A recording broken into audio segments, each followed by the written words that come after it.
Praise the lord. నా ప్రియమైన సహోదరి సహోదరులారా, మరి ఉదయకాలపు స్తోత్ర బలి ఆరాధనలో ఒక చిన్న ప్రార్థన చేసుకుని దేవుని వాక్యాన్ని ధ్యానం చేద్దామండి. పరిశుద్ధుడు అయిన దేవా, నమ్మదగిన తండ్రి, మీకు వందనాలు స్తోత్రాలు చెల్లిస్తున్నాం ప్రభువా. ఈ ఉదయకాల సమయంలో దేవా, ఈ రీతిగా నీ నామాన్ని స్తుతించినట్లుగా ఘనపరిచినట్లుగా తండ్రి, మీరు ఇచ్చిన కృపను బట్టి మీకు స్తోత్రం చెల్లిస్తున్నాం దేవా. మీరెంతైనా నమ్మదగిన దేవుడవు, మా జీవితాల్లో ఆశ్చర్య కార్యాలు జరిగించే దేవుడవు నీ ఒక్కడివే ప్రభువా. కృప చూపించండి, మీరు మాతో మాట్లాడమని, ఉదయకాల సమయంలో మమ్మల్ని దర్శించి నడిపించమని యేసు నామములో ప్రార్థిస్తున్నాం తండ్రి, ఆమేన్. ఈ ఉదయకాల సమయంలో ఒక మాటని మనం చదువుకుందాం అండి. కీర్తన గ్రంథం 97వ కీర్తన 12వ వచనం. నీతిమంతులారా, యెహోవా యందు సంతోషించుడి, ఆయన పరిశుద్ధ నామమును బట్టి ఆయనకు కృతజ్ఞతాస్తుతులు చెల్లించుడి.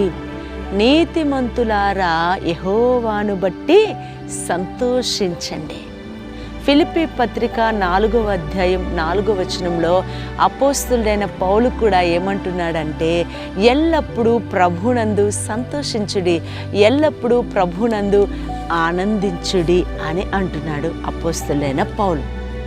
నా ప్రియమైన సహోదరి సహోదరులారా, మరి ఈ ఉదయకాల సమయంలో దేవుని వాక్యంలో ఏమని రాయబడి ఉందంటే, నీతిమంతులారా యెహోవా యందు సంతోషించుడి, యెహోవా యందు సంతోషించండి, ఆయన పరిశుద్ధ నామమును బట్టి ఆయనకు కృతజ్ఞతాస్తుతులు చెల్లించండి.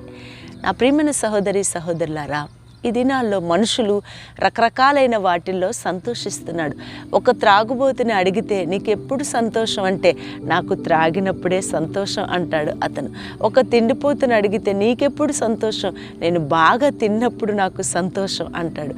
కానీ లేఖనాలు అంటూనే, మీరు దేవునిని బట్టి మీరు సంతోషించండి, దేవునిని బట్టి సంతోషిస్తూ ప్రభువుకి మీరు కృతజ్ఞతాస్తుతులు ఎల్లప్పుడూ చెల్లించండి.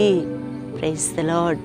ప్రియమైన సహోదరి సహోదరులారా, ఒక దేవుణ్ణి ఆరాధించే దేవుని బిడ్డలుగా మనము దేవునిలో సంతోషించడం నేర్చుకోవాలి. ఎందుకు సంతోషించాలి?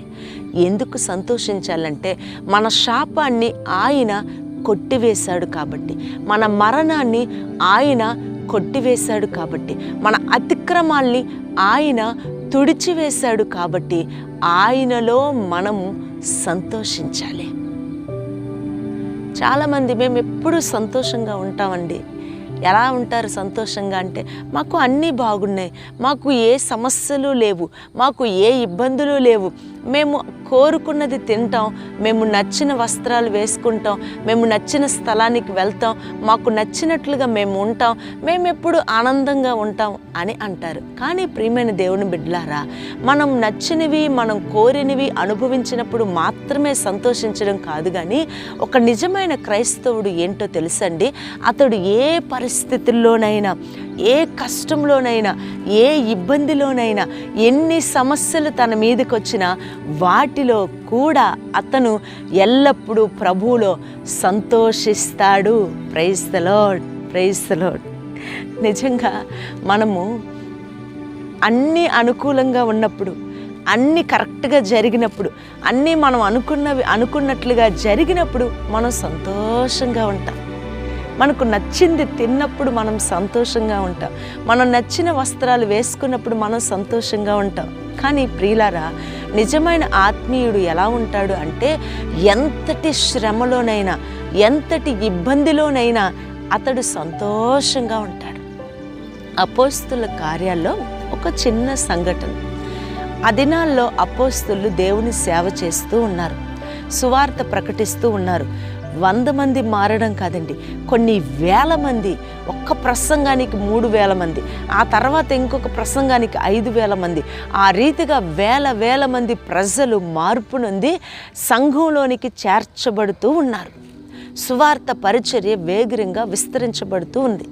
ఆ దేశపు అధికారులు ఏం చేశారంటే, వీళ్ళని మనం ఇలాగే వదిలేస్తే అందరూ క్రీస్తు వైపుకు తిరిగిపోతారు, క్రీస్తు బోధ వైపుకు తిరిగిపోతారు, వీళ్ళని ఎలాగైనా మనం ఆటంకపరచాలి అనే ఉద్దేశంతో అపోస్తులను పట్టుకుని బంధించి చెరసాలలో వేస్తారు.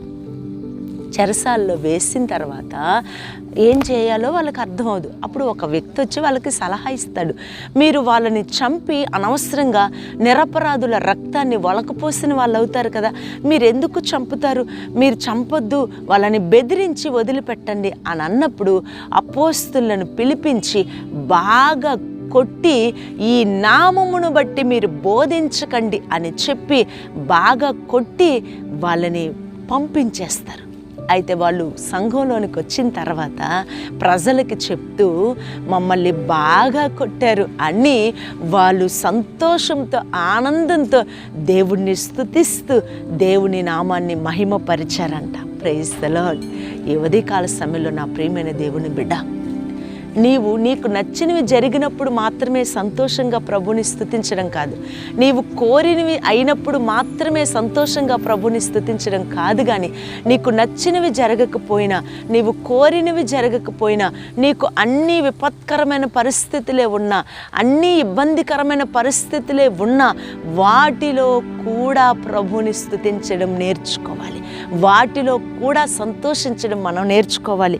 ఈ వాక్యంలో కీర్తన 97:12 నీతిమంతులారా యెహోవా యందు సంతోషించుడి, ఆయన పరిశుద్ధ నామమును బట్టి ఆయనకు కృతజ్ఞతాస్తుతులు చెల్లించుడి.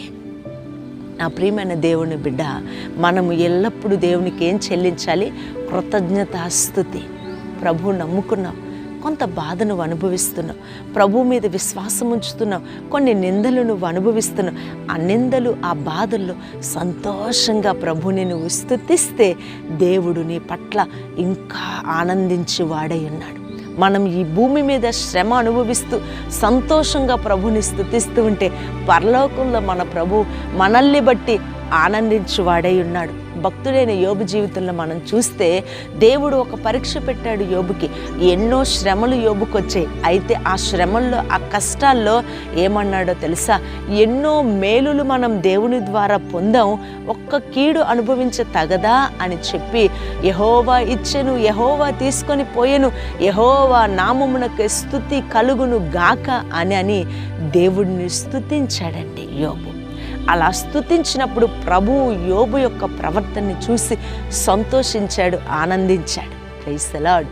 మరి ఉదయకాల సమయంలో వాక్యం వింటున్న నా ప్రియమైన సహోదరి, నా ప్రియమైన దేవుని బిడ్డ, నీవు కూడా నీ కష్టంలో, నీ బాధలో సంతోషంగా ప్రభుని స్తుతించు, నీ బలహీనతలో సంతోషంగా ప్రభుని స్తుతించు, నీ అనారోగ్యంలో సంతోషంగా ప్రభుని స్తుతించు, నీ ఆర్థిక ఇబ్బందుల్లో సంతోషంగా ప్రభుని స్తుతించు, కృతజ్ఞతాస్తుతులు చెల్లించు. దేవుడు నీ పట్ల ఇంకా గొప్ప కార్యాలు చేస్తాడు. దేవుడు ఈ మాటలు దీవించును గాక. ఆమేన్.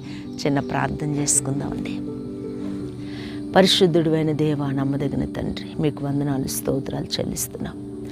నీతిమంతులారా యెహోవాను బట్టి సంతోషించండి అని నువ్వు సెలవిచ్చావు దేవా. నిజమే తండ్రి, నిన్ను బట్టి సంతోషించగలిగే మనస్సు, నీ లేఖనాలను బట్టి ఆనందించగలిగే మనస్సు, నీ సన్నిధిలో సంతోషంతో నేను స్తుతించగలిగే మనస్సు దయచేయండి. యోబులాగా ఆనాడు అపోస్తులను భయంకరంగా కొట్టినప్పుడు కూడా వారు సంతోషించినట్లుగా మేము కూడా దేవ ఈ భూమి మీద ఎన్ని శ్రమలు, ఎన్ని ఇబ్బందులు వచ్చినా కూడా నేను సంతోషంగా స్తుతిస్తూ ఆనందంగా ఆరాధించే బిడ్డల్లాగా మమ్మల్ని నిలబెట్టమని, ఈ ఉదయకాల సమయంలో నీ మాటలో ఉన్న ప్రతి బిడ్డను కూడా సంతోషంగా నేను స్తుతించగలిగే మనస్సు వారికి దయచేయమని, దీవించమని యేసు నామములో ప్రార్థిస్తున్నాం తండ్రి.